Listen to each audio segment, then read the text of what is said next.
Don José, mucho que hablar de política hoy, ¿eh? Sí, oiga, Fernando, antes de entrar a la política, quiero que le presten atención a lo que dijo Denis, un experto, lo traemos especialmente para eso en el día de hoy. Actúe con calma, Sí. mucha calma, no hay pánico. No hay pánico en Panamá, crea lo que le estamos diciendo, estamos buscando los reportes todos, tenemos una alta liquidez en el sistema bancario, no se está asustando, siempre tiene que estar listo, informado, pero al estar informado, el sistema bancario de los Estados Unidos está sólido. Está sólido, ¿eh? Es un banquito mediano y tiene más plata que todos nosotros juntos. Todo el país. Así que, tranquilo, preste atención a lo que dijo nuestro experto. Uno de nuestros expertos, porque nosotros conversamos con la gente que también hablaron ayer sobre este tema. Sobre este tema. La situación bancaria. Por cierto, que viene esta semana la reunión de gobernadores del Banco de Desarrollo, del Banco Interamericano de Desarrollo, del BID. Y en la otra semana vamos a tener tanto a Mauri Castillo como a Carlos Berguido, hablando, uno, de la solidez del sistema bancario y los números de nuestro sistema bancario del año 2022. Y yo les recomiendo que a la gente de la asociación bancaria que actúe más rápidamente a la comunicación de la gente, porque ¿cuál es el problema que tenemos? Como pasa en la política, estamos teniendo demasiados fake news y las noticias falsas corren a una mayor velocidad que la verdad. Entonces, cuando ya el daño está hecho, es muy tarde. Una parte del problema que usted está viendo en los Estados Unidos corre por la velocidad con que corren las noticias negativas. Entonces, sin duda alguna, las redes sociales son un elemento importante, no solamente para los negocios, sino también para la política, para la vida diaria. La gente se informa con mayor velocidad a través de las redes sociales y usted debe saber que en un tuit usted no puede poner un análisis de lo que está ocurriendo. Nada, lo que usted pone es corredera, los bancos no hay plata, no hay plata, si usted sale a correr, saca su plata. Y total, eso no es lo que recomienda. Bien. Mire, Fernando, yo quiero felicitar a Metro Libre hoy. Bueno, hoy en especial, pues. Porque fíjese, la página de actualidad y política es una panorama. Barrido completo. Eso, el equipo de Jean Aparicio, de todo lo que está pasando en política, en el Partido Panameñista, en País, en Cambio Democrático, lo que está pasando en el PRD, Carrizo pide llevar el legado de Omar, Cristiano en San Miguelito, González, referencia a Pedro Miguel, se reunió con los originarios, Moca, RM, Torrijos, vicepresidente, bien, jamás me amenazó, dijo la señora, un barrido completo. ¿Qué es importante ahora? Lo importante ahora es estar informado y comenzar a hacer los primeros análisis. Yo les recomiendo a los que están comenzando en este negocio que miren los problemas. Y fíjese, nada más esto que le voy a presentar. ¿Usted recuerda la dinámica de la semana que pasó, anterior a esta? Nosotros estábamos, el país, en medio de una discusión con uno de los mayores inversionistas nacionales, extranjeros, que tienen inversiones en Panamá, cerca de 10.000 millones de dólares. Todo parecía indicar que no íbamos a tener un acuerdo, ¿o no? ¿Sí? El martes que pasó, tuvimos un acuerdo. El viernes se desata todo este problema en los Estados Unidos y se producen caídas de los bonos y se produce un rechazo de la reforma en Colombia, perdón, en Chile. El presidente Boric no puede pasar su reforma fiscal. Se produce todos estos problemas que usted está viendo. El presidente Petro se enfrenta ahora a una caída de su popularidad. Más interesado en la vida política que en la vida económica. Genera una serie de incongruencias y además hay un aliento muy alto en Colombia de la incertidumbre. Entonces nosotros, la semana pasada, matamos un factor de la incertidumbre. Uno de los factores. El otro factor era el que yo le hablaba, que tiene que ver con las listas Gafi. Comparto el criterio de mucha gente de que están abusando de nosotros, ¿cierto? Pero tenemos que resolverlo, porque al no resolverlos constituye un elemento de freno y de riesgo para nuestro sistema financiero y bancario, particularmente. Tenemos que resolverlo. Punto. Y tenemos un problema de invalidez, bajas y muertos que logra un espacio de oxígeno con los fondos que podemos nosotros aportarles de los acuerdos que se llevaron con Minera. Fíjese cómo un elemento manejado con cautela y que se resolvió positivamente para la República de Panamá y para la otra parte, produce dos efectos importantes. Así es la política. En la política lo que es importante ahora es entender, que toda política, Fernando, es local. Toda. Es decir, no es lo mismo el interés del elector de Barú que el interés del elector de, por ejemplo, de Pacora. O de Arraiján. O de Arraiján. O de Veracruz. ¿Sí? Y si usted no entiende esa dinámica, se olvida de algo importante. Nosotros no tenemos un estudio territorial del comportamiento de la población, electoralmente hablando. Creemos que lo sabemos porque oímos a fulano que dijo tal cosa. Y usted debe saber que para que una muestra sea representativa primero tiene que ser un buen muestreo. Y especialistas en muestreo en Panamá están en el Instituto de Estadística nuestro. Especialistas en muestreo hay poca gente, ¿eh? Y es la base para hacer eso, y la segunda base para hacer eso es la calidad de la muestra que yo tomo. Entonces, si yo logro entender estas cosas, puedo decir que ahora mismo estamos en el inicio de un proceso electoral que tiene muchas variables por definir. Por ejemplo, en el PRD nosotros tendremos como allá por mayo, sabremos quién es el candidato que sea electo. En junio, el 11 de junio. Junio, perdón. Después del 11 de junio. En junio.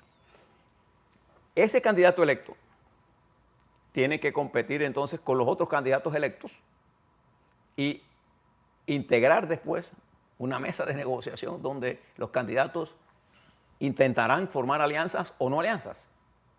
Entonces es la propuesta combinada la que por allá por septiembre estará disponible a manos nuestras. Mientras, usted lo que está viendo es cosas como la siguiente. Hay en el PRD 8 candidatos presidenciales.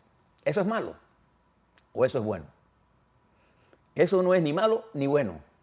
Eso es lo que es la democracia y es permitido por la ley. Aquí lo que se va a plantear es, en estos 8 candidatos, salvo el caso de Martín Torrijos, que no corre, o de Zulay Rodríguez, la diputada Zulay Rodríguez, que no la hemos escuchado, pero ella marcha a la cabeza de los independientes. Pero en el volumen del PRD lo que va a ocurrir es que quien gane las elecciones, si tiene o no la capacidad de reagrupar su gente, porque en todo proceso electoral, interno o externo, hay muertos y heridos. Entonces el partido tiene que recoger sus muertos y sus heridos. Una ventaja tienen los 4 grandes partidos que tienen una estructura organizativa territorial, corregimiento por corregimiento, distrito por distrito, provincia por provincia. Los partidos pequeños no tienen esa estructura y los independientes carecen de ella. ¿Y por qué esto es importante? Bueno, para la movilización y para la campaña de convencimiento que se va a generar una vez que se formalicen las alianzas. Y esto bastan 2 o 3 meses, 4 meses para esto. De verdad. Entonces, cada vez que usted ve estos análisis, usted está viendo, por ejemplo, cambio democrático, Fernando. ¿Qué es lo más importante que va a pasar el domingo? La elección de los delegados de cambio democrático. ¿Por qué? Porque ello expresa el interés de fuerzas importantes. A, cambio democrático, y B, RM. Hay un pulseo importante que nos permitirá a nosotros medir el nivel de interés de esta elección y quién la gane. El que gana esa elección, gana la dirección del partido. Simple como eso. Entonces es importante mirar eso y mirarlo con objetividad. A la par del desarrollo de esto, hay gente metiendo opiniones sobre A o B personas sin que tenga vela que tocar en este entierro todavía.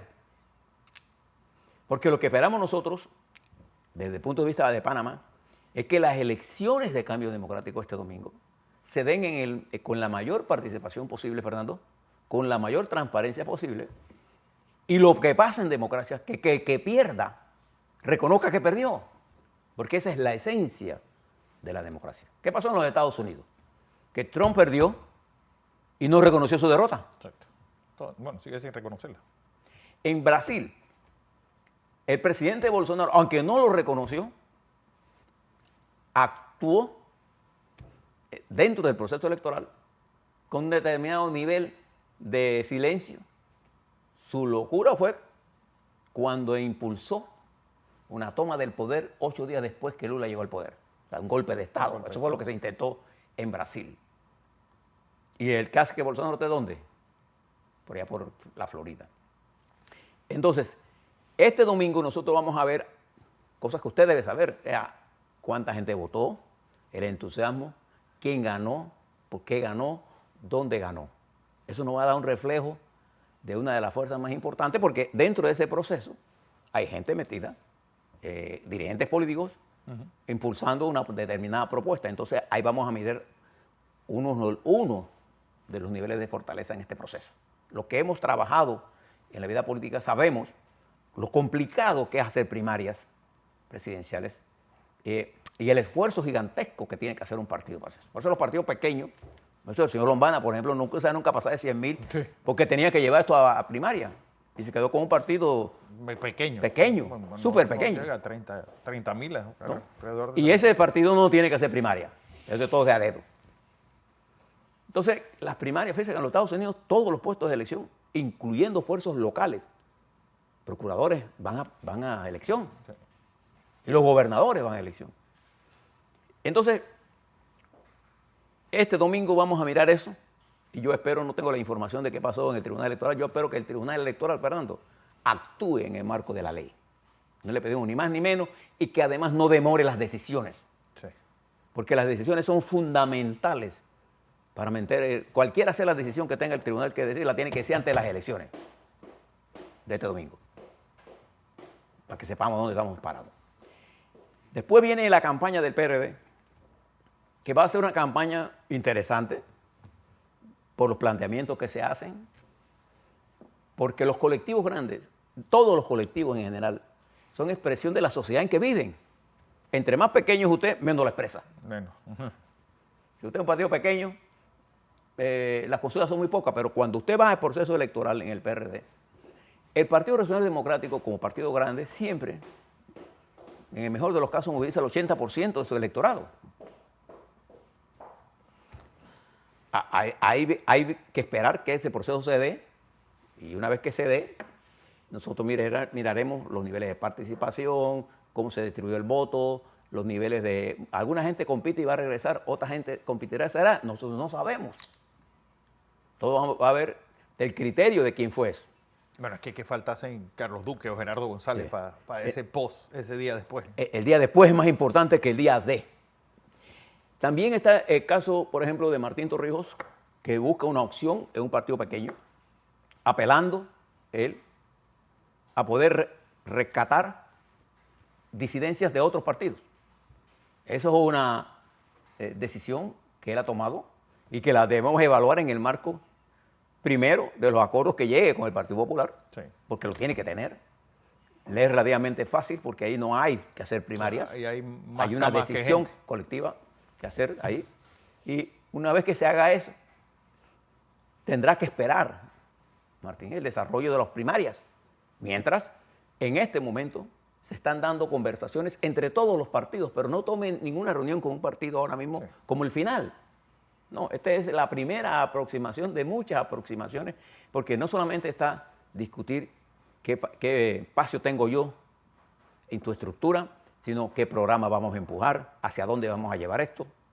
Nada de eso conocemos en este momento, sí, pero tampoco lo debemos conocer, porque algunos partidos han avanzado su programa de gobierno, como el Partido Panameñista, por ejemplo. Pero aquí hay medios que no les interesa saber si los tienen o no. En realidad están interesados en con quién se suman, o a quién bajan, o a quién ocultan, o a quién promueven. Sí. Es muy temprano, pero ya hay una maquinaria moviéndose. La primera maquinaria en el campo que uno siente es la maquinaria de cambio democrático, sí, que se impulsa con el nivel de popularidad de Ricardo Martinelli. Ese es un hecho político que estamos viendo. Ahora, ¿cómo va a ser la convocatoria? ¿Cuántos niveles vamos a tener? Eso lo vamos a realizar nosotros aquí el domingo y lunes, cuando tengamos toda la información correspondiente. ¿Cuáles son los temas de campaña ahora mismo? Los temas de campaña en este momento están definiéndose en la vida nacional. Hay quienes, desde los medios de comunicación, prevén que la corrupción es el tema fundamental. Cuando usted va a los circuitos electorales se va a dar cuenta que ese no es el tema de muchos circuitos electorales. Desempleo, economía, Entonces, muchos circuitos electorales ven más el problema del agua, inseguridad. el problema de la seguridad, el problema fundamental de la participación. En otros circuitos electorales, la producción agropecuaria. En otro, como Boca del Toro, el problema del futuro del banano. En la provincia de Coclé, uno de los temas fundamentales era la mina, La mina. que afecta no solamente a Coclé, a Colón y a Veraguas. a Veraguas y a la provincia de Panamá Oeste. Entonces, todas estas cosas están en proceso de desarrollo y nosotros les estaremos informando paso a paso de lo que está ocurriendo para que usted forme su opinión y tome sus decisiones, que no las tiene que tomar hoy. Sí. Esta es una decisión que usted va a tener que mirar cuando ya tengamos todas las alianzas por allá por septiembre. Así es. ¿Me parece?